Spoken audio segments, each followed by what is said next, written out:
Eh bien, bienvenue. Nous sommes à Verteuil-sur-Charente.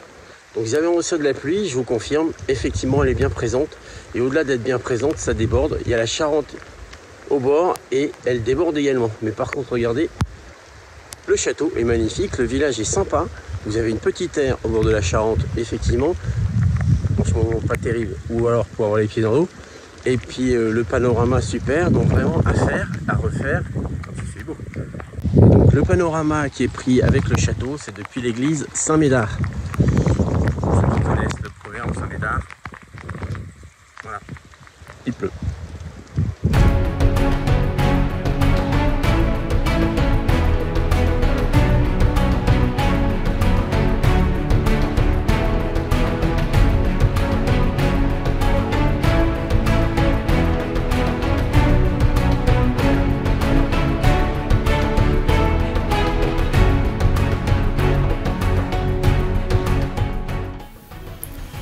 La cité de Verteuil-sur-Charente est étroitement liée à son château, propriété de la famille de La Rochefoucauld depuis plus de 1000 ans. Construite de part et d'autre du fleuve la Charente, la cité de Verteuil-sur-Charente recèle de nombreux trésors à découvrir. Promenez-vous sur le champ de foire ou sur un aire de loisirs et perdez-vous dans les ruelles, impasses et venelles qui témoignent de l'implantation médiévale de la cité. Verteuil-sur-Charente est une localité de la Charente, en région Nouvelle-Aquitaine, située à 6 km au sud de Ruffec et 38 km au nord d'Angoulême. Déjà reconnu en 2018, déclaré état de catastrophe naturelle, Verteuil-sur-Charente, petite cité de caractère, a connu de nouveau des inondations en 2024, ce qui nous a valu quelques frayeurs. Bienvenue à Verteuil-sur-Charente. Alors, on l'a fait bis par rapport à hier. Ouais, parce mais que sous le soleil cette fois-ci. Enfin bon, quand même, s'il y a un peu de ciel bleu, même s'il y a un peu de gris, malgré tout, mais c'est pas du tout pareil parce qu'hier c'était le déluge. Oui, c'est toujours mieux qu'hier parce qu'effectivement, sous la flotte, c'est moins terrible. Même si c'est joli, c'est toujours mieux avec un peu de rayons de soleil. Et donc là, nous sommes derrière l'église Saint-Médard, pour ceux qui ont retenu. Et effectivement, à Saint-Médard, voilà. C'est ça, il pleut. Et voilà. Donc, et par contre, de l'autre, à Barnabé de fermer le robinet. c'est ça aussi. Alors, de l'autre côté, nous avons le Château.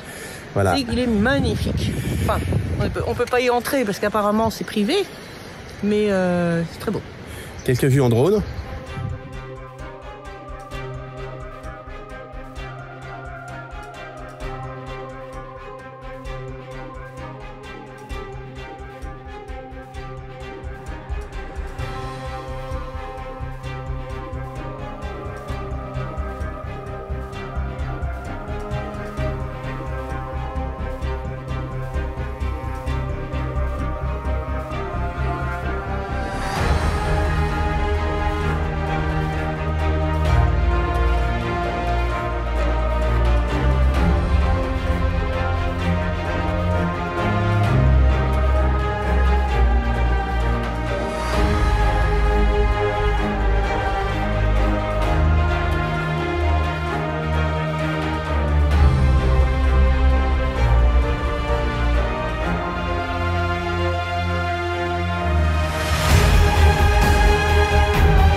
Nous sommes là, les pieds dans l'eau, comme vous voyez. Donc là, la Charente déborde.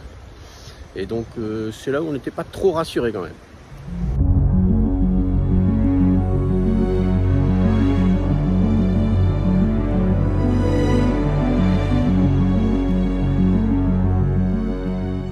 Alors, quand on vous dit qu'on a trouvé une aire, les pieds dans l'eau, on est là. L'eau est là. la Charente est là. Donc en temps normal, quand c'est sec, vous avez la passerelle qui vous amène de l'autre côté, qui vous permet d'aller jusqu'à l'église ici, avec le panorama qui donne sur le château, et de rejoindre le village tranquillement. Mais là, en ce moment, c'est un peu humide. Donc, on va faire le tour.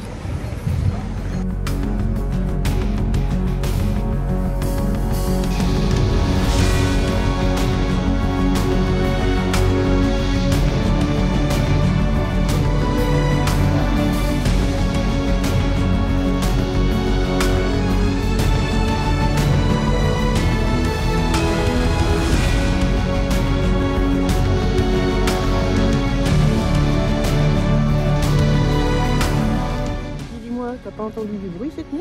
Alors cette nuit j'ai eu un doute parce que j'avais l'impression comme voilà, et ça grattait, ça bougeait. Je sais pas si, comme si, bon, je vais me dire c'est particulier, il y avait le chien certes, mais j'avais l'impression qu'il y avait quelqu'un d'autre quoi. Donc je me dis bon, ouais. Faudra qu'on vérifie tout ça parce que un peu inquiétant quand même. Parce vrai. que effectivement c'est pas très rassurant.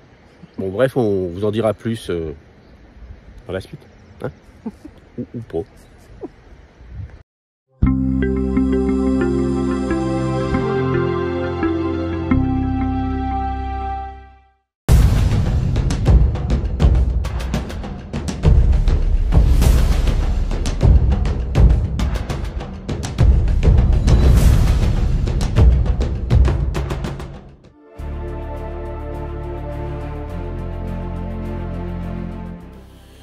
Poursuite de notre périple pour atteindre la Dordogne, avec pour première escale Issy-Jacques et cette impression d'une présence permanente mais pas identifiée. Au milieu d'un plateau céréalier aujourd'hui, autrefois boisé, parsemé de cultures de vignes pour la production du Mont-Bazillac et de Bergerac, on aperçoit un clocher, c'est Issy-Jacques. Aux confins de la Dordogne et du Lot-et-Garonne, Issy-Jacques est une cité médiévale qui fait l'exception au milieu de toutes les bastides avoisinantes. Au cœur de son ancienne enceinte circulaire, où les ruelles s'enroulent comme un escargot, on découvre un village de caractère où l'ombre et la lumière, le bois et la pierre s'entremêlent, où les ruelles et venelles ressuscitent le passé. Les rues tortueuses et les maisons à encorbellement et pans de bois tranchent radicalement avec la rigueur des bastides voisines. Issy-Jacques a un charme inégalé dans le sud du Périgord.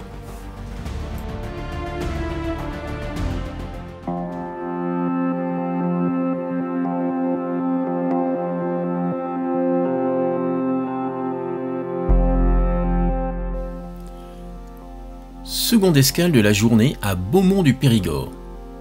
Et cette fois-ci, la sensation d'être déjà venu. Et oui, en 2020, en août et à vélo. Donc cette fois-ci, un peu plus d'images, y compris en drone.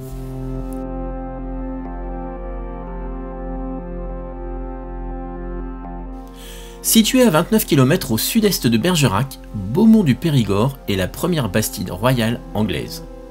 Elle a été fondée en 1272. Elle ne suit pas un plan quadrangulaire comme la plupart des bastides, mais elle est bâtie selon un H en souvenir d'Henri III. Elle abrite un patrimoine historique et architectural d'une grande richesse au milieu d'un paysage vallonné.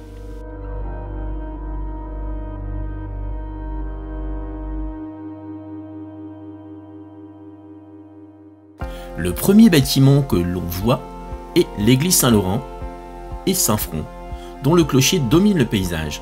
Son architecture est simple, épurée, mais très jolie. Un peu plus loin, la porte du village, la porte de Luzier, l'une des seules traces encore existantes des fortifications du XIIe siècle. Quelques pots de fleurs habillent la rambarde et la porte débouche sur un horizon champêtre.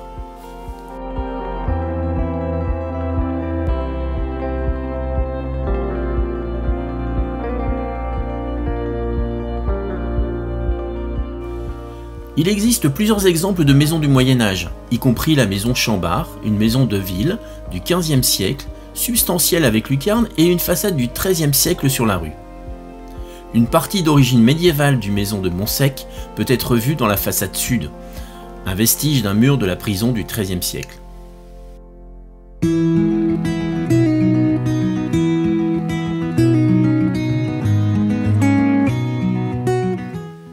Enfin, juste en face de l'église, la place du village.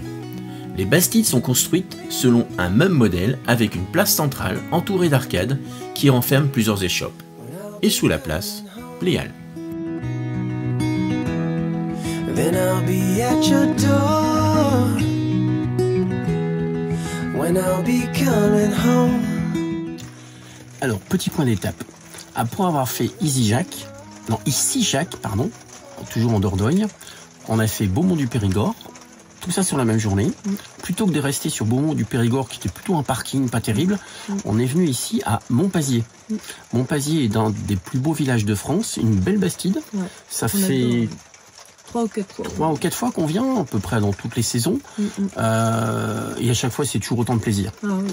C'est calme, De jour, de nuit, c'est très joli. Vous verrez des vidéos, dont des vidéos en drone. Pas sûr qu'on ait le droit. Mais ça n'empêche, vous aurez des belles images, comme d'habitude. Enfin, j'espère. Hein, j'espère. Bon. Ouais, par contre, là, il y a un truc. Ouais, là, par contre, il y a toujours ce bruit, là, ça me... Alors, un peu inquiet, là, parce que là, effectivement, on a toujours un petit bruit, là, comme si, comme s'il y avait quelque chose, quelqu'un, un animal, ou je sais pas quoi. Alors, pas notre animal à 4 pattes, hein. La serrure, elle est cassée, ça c'est sûr, mais c'est pas la serrure qui fait ce bruit. Non, donc c'est pas...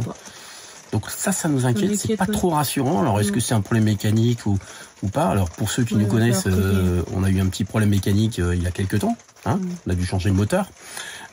Là, je ne sais pas. Là, j'ai l'impression que c'est plutôt, voilà... Enfin, je sais pas. Bon. Il va vraiment falloir qu'on regarde. On verra, mais ça nous... Voilà. Pas trop rassuré quand même. Bonne nuit.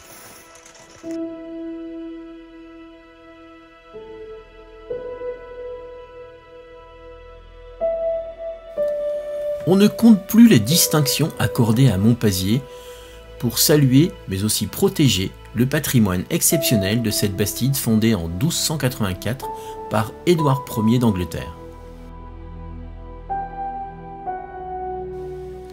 C'est la plus belle, la plus charmante et la plus exemplaire des bastides en France. Cette ville neuve du XIIIe siècle, dans son décor peuplé de roses et son incroyable place de Cornières, a séduit des pointures en architecture. Le Corbusier, Viollet-le-Duc vous le diront, Montpazier est incontournable.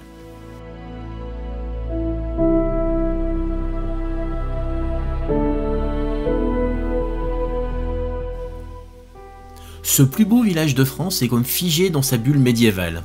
En suivant ses rues rectilignes à angle droit, vous émerveillerez des souffles de création à chaque coin de rue.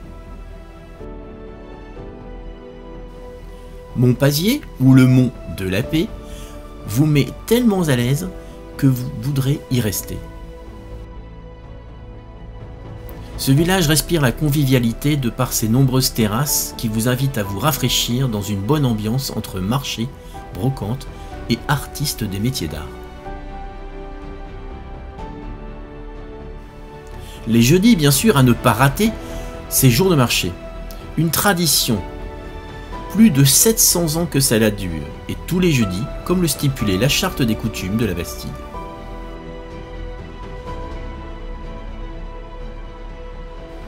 C'est aussi un vrai décor de cinéma. D'ailleurs, le lieu garde toujours le souvenir des nombreux tournages qu'il a accueillis. Le Capitaine, Le Chevalier de Pardaillan, Fanfan la Tulipe, version 2023, et plus récemment The Last Duel de Ridley Scott. D'autres suivront, ça c'est certain. Ces images vous donneront, je n'en doute pas, l'envie de faire escale dans cette magnifique Bastide où il fait bon vivre.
En voyage, il est toujours nécessaire de faire l'appoint, de vérifier les niveaux. Et l'appoint d'huile dans un intégral, je vous parle pas, il faut avoir le bras long.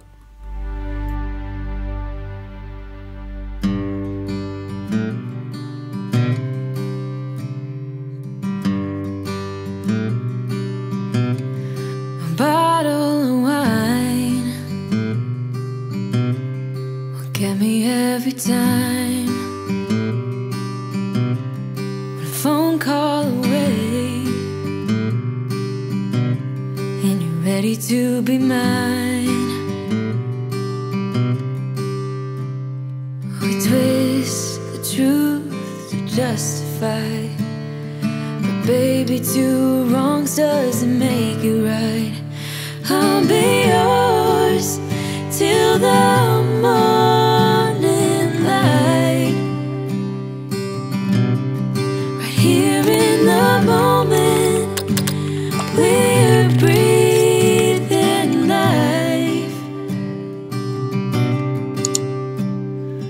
Both of us lost in this ugly life.